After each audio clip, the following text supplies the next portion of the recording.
নমস্কার সকলকে, ডেস্টিনি জার্নিতে স্বাগত। আজকে যে জ্যোতিষ সংক্রান্ত তথ্যটা নিয়ে আলোচনা করব, আগামী 17ই সেপ্টেম্বর রবি শনি সংযোগ হতে চলেছে কন্যা রাশি মানে ভার্গ সাইনে।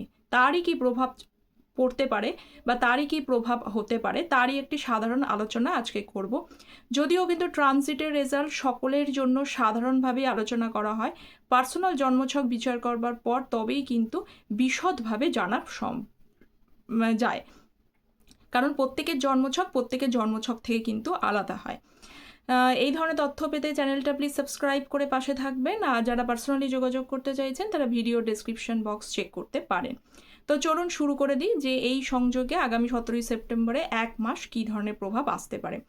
রবি এবং শনি দুটি কিন্তু অ্যান্টি প্ল্যানেট মানেই যে শুধুমাত্র যে খারাপ প্রভাবই দেবে তা কিন্তু নয়। প্রত্যেকটা সংযোগেরই কিন্তু দুটো সাইড থাকে, একটা পজিটিভ এবং একটু নেগেটিভ। তো প্রথম যে আজকে সেই সংযোগেরই প্রভাবটা আলোচনা করি।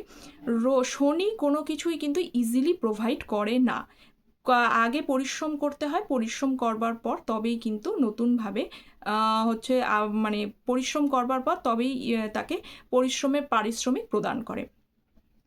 তো যাদের জন্মছকে বিশেষ করে শনি রবির সংযোগটা রয়েছে হরস্কোপে, তাদেরই কিন্তু প্রভাব আরও বেশি পরিমাণে পাবে।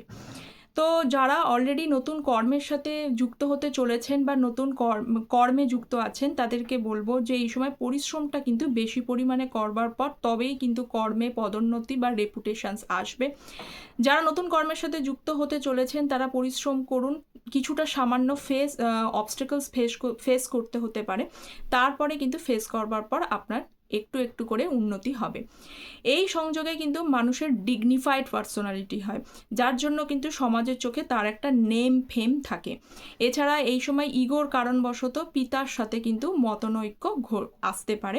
যাদের হার্টের কিছু সমস্যা রয়েছে বা হেলথের বিষয়ে, তারা কিন্তু এই সময় শারীরিকভাবে টেক কেয়ার করবেন এবং প্রয়োজনে কিন্তু এই ডক্টরের পরামর্শ নিয়ে আগামী এক মাস চলবেন।